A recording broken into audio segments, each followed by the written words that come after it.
नमस्कार, आप देख रहे हैं एनएमएफ न्यूज। आपके साथ मैं हूं नम्रता चौधरी, मेरे साथ है मेरे सहयोगी सौरभ। और आज बात करने जा रहे हैं पाकिस्तान किस तरीके से गृह युद्ध की मार झेल रहा है। भारत के साथ बुरी तरीके से पिटने वाला पाकिस्तान अब गृह युद्ध के हालात झेल रहा है। और ये बात और ये दावा हवाई नहीं है। कई ऐसे वीडियोस सोशल मीडिया पर सामने आए हैं जो इस बात की तस्दीक कर रहे हैं कि चाहे बलूचिस्तान हो, चाहे खैबर पख्तूनख्वा वाला पूरा इलाका हो, या फिर गिलगित बाल्टिस्तान के लोग सड़कों पर उतरकर विरोध कर रहे हो, या फिर वो सिंध प्रांत हो जो अब तक तो शांति से विरोध प्रदर्शन कर रहा था, लेकिन देखते ही देखते ये विरोध प्रदर्शन उग्र हो गया। और इसका मेन कारण आज़ादी नहीं बताया जा रहा। आज़ादी की लड़ाई तो वो लंबे वक्त से लड़ ही रहे हैं, लेकिन उनकी मूलभूत जो सुविधाएं हैं, उनकी जो सोर्सेज हैं, अगर उनसे लेके पंजाब प्रांत वालों को दी जाएगी, पाकिस्तान के एलीट क्लास को दी जाएगी, तो वो नाराजगी है जो उनमें देखी जा रही है। लेकिन विरोध प्रदर्शन अगर शांति के तौर पर होता, शांति से होता, तो एक अलग बात थी। जो तस्वीरें सामने आई हैं, जो इस वक्त आप देख भी रहे हैं, मतलब बिलावल भुट्टो की पार्टी के समर्थक सौरभ हाथ में AK-47 लेकर पाकिस्तान की सिंध प्रांत की आम जनता पर बरसा रहे हैं। 12-13 लोगों की मौत की खबर है। अच्छा, इसके अलावा जिस तरीके से अब क्योंकि जनता भी वहां पर फिर प्रोटेस्ट कर रही है, उसके अंदर भी गुस्सा आ गया।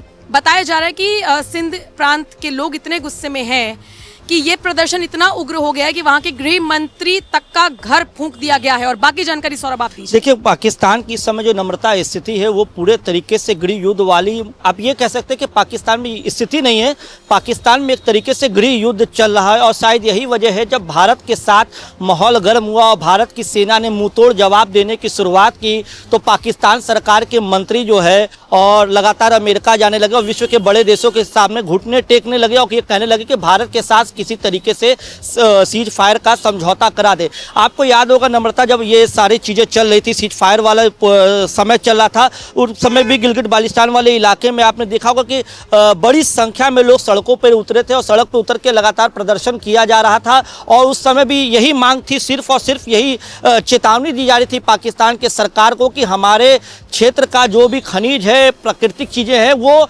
उस पर हमारा हक है। अगर इसको हक को छीनने की कोशिश किया गया तो वहाँ पे भारी विद्रोह होगा और पाकिस्तान की सरकार को इसका खामियाजा भुगतना पड़ेगा। तो पाकिस्तान से देखिए जो ये चीज़ें हो रही हैं नम्रता, पाकिस्तान में पाकिस्तान के टुकड़े होना अभी नहीं, भविष्य में तो पूरी तरीके से यह है कि पाकिस्तान के अंदर पाकिस्तान के टुकड़े होने तय हैं। क्योंकि पाकिस्तान की सरकार हो और शायद अलग अलग इलाके के लोग हों, उनकी आपस में एकदम नहीं बनती है। और सबसे बड़ी बात, लॉ एंड ऑर्डर देख लीजिए, पाकिस्तान जो भारत से मुकाबला करता है, लेकिन भारत की स्थिति एकदम अलग है। वही पाकिस्तान की स्थिति देख लीजिए, पुलिस, आम जन जो देखिए बिलावल भुट्टो की पार्टी के जो कार्यकर्ता हैं, जो वीडियो में दिख रहा है साफ तौर पे किस तरीके से फायरिंग कर रहे हैं। AK-47 जैसे बंदूकों का इस्तेमाल किया जा रहा है, आम जनता को निशाने पे लिया जा रहा है। वो दिखा रहा है कि वो कोई फिल्म का वीडियो नहीं, बल्कि वो पाकिस्तान के सिंध प्रांत में इस तरीके की चीज़ें हुई हैं, जो ये बता रहा है कि पाकिस्तान के अंदर सब कुछ ठीक नहीं है।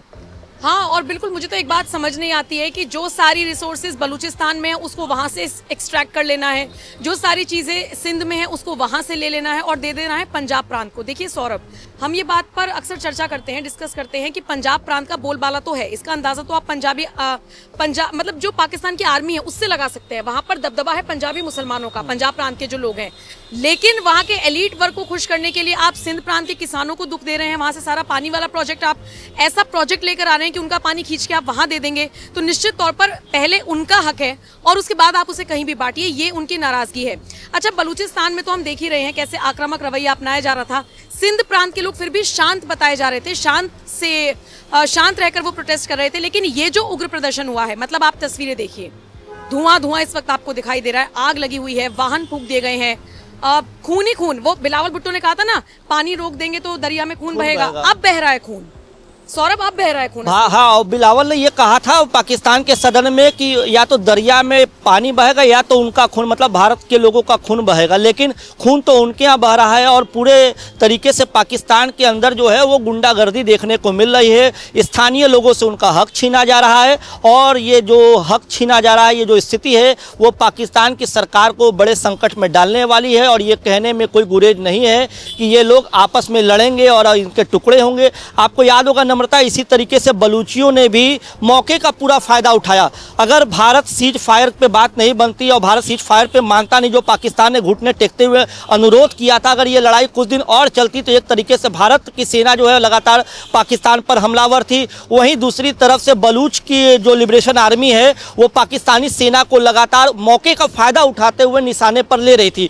तो बहुत ज़्यादा दिन अगर ये युद्ध जैसे हालात चलते तो समझ लीजिए कि जैसे बांग्लादेश कटा था उसी तरीके से पहले बलूचिस्तान का इलाका कट जाता है। आपको या अभी तो बलूच की तरफ से एक तरीके से आज़ादी का ऐलान भी कर दिया गया कि हम आज़ाद हैं 14 मई को, और वो कई देशों से संपर्क भी साधा है कि हमको जो है हमारे हक के लिए आप लोग आ गए और हम आपका साथ देंगे। और वहाँ पे इंडियन फ्लैग भी जो है बाकायदे बलूचियों ने सड़क पर लहराए हैं। तो जो बता रहा है कि पाकिस्तान के अंदर सब कुछ सामान्य नहीं है। पाकिस्तान की सरकार जो है केवल एक खास वर्ग को खुश करने में लगी रहती है। उसी का सेना में भी बोलबाला होता है, उसी वर्ग का पाकिस्तान की सरकार में भी बोलबाला होता है। लेकिन पाकिस्तान की आम जनता भूखे मरने की स्थिति पे पाकिस्तान की सरकार की वजह से ही होती है। नम्रता, बिल्कुल। तो बहरहाल जो देखिए तस्वीरें सामने आई हैं, ये बेहद डरा देने वाली हैं पाकिस्तान के लोगों के लिए।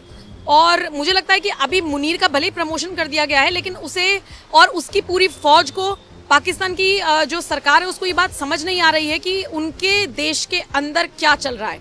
आप बाहर बाद में झांकिए, पहले अपने देश में देखिए। और मुझे लगता है कि बहुत जल्द ही सिंध प्रांत को लेकर भी कोई बड़ी खबर आ जाएगी। और इसीलिए जैसा कि मैंने शुरुआत में कहा कि सोशल मीडिया पर सबकी पहुंच है, वहां पर ट्रेंड कर रहा है कि कल जो बांग्लादेश था अब सिंधु देश बनेगा। सिंधु देश, इस शब्द को लेकर काफी ज्यादा जोर दिया जा रहा है। बहरहाल मुझे लगता है कि इस वीडियो को यहीं विराम देना चाहिए। मैं तस्वीरों के साथ आपको छोड़कर जा रही हूँ, उन तस्वीरों को आप देखिए और फिर सोचिए कि सिंध प्रांत के ये हालात हैं तो बाकी में जहां पर अभी तक भी उग्र प्रदर्शन हो रहे थे उनको कितनी हवा मिलेगी इस प्रदर्शन को देखने के बाद, और पाकिस्तान के क्या हालात आने वाले वक्त में होने वाले हैं। फिलहाल इस वीडियो में इतना ही। बहुत बहुत शुक्रिया।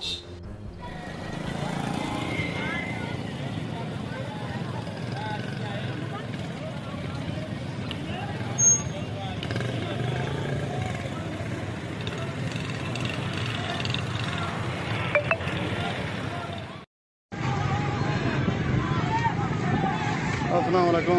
ये असी गड्डी को बाहर ला दी ने, एक खाद लहंदी पई है। अवाम जुड़ गई है, खाद लहंदी पई है।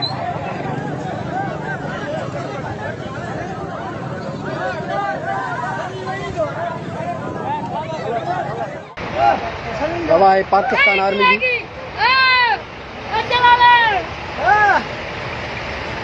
अभी तो तुम्हारे मुल्क के जंग लड़के आ रहे हैं। नहीं नहीं, जंग नहीं। और क्या है? तुम हमारे दुश्मन हो।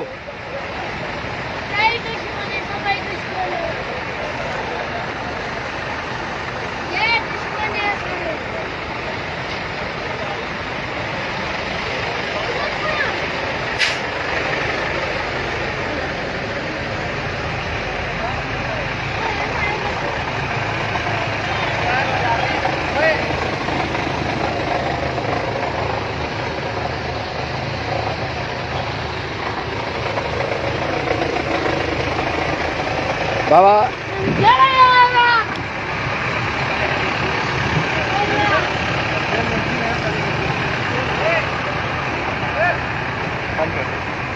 नहीं बंद करूँगा, नहीं करूँगा, नहीं करूँगा।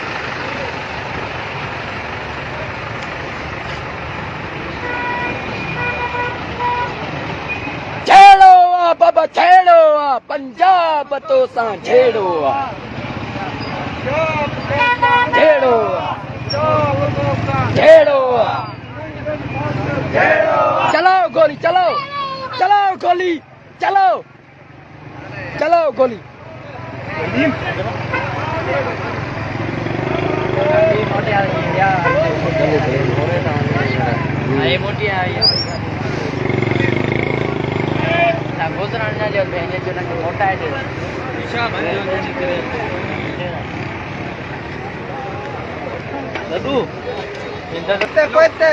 क्यों गुस्से हो रहे हो? पीछे हट जाओ, पीछे हट जाओ। तुम्हारे से मसला है, हमारे से नहीं, तुम्हारे से।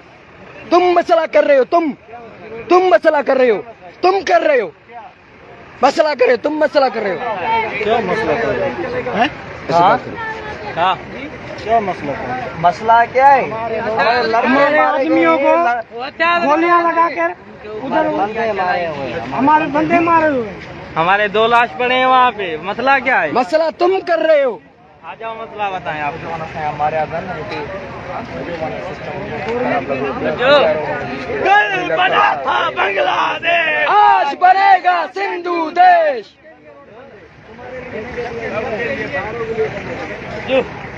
जिंदा है मुसलमान, जिंदा है, ये गोलियां खाकर जिंदा है, ये लड़कियां खाकर जिंदा है, जिंदा है मुसलमान, जिंदा है, ये जो दहशत गर्दी है उसके पीछे वर्दी है।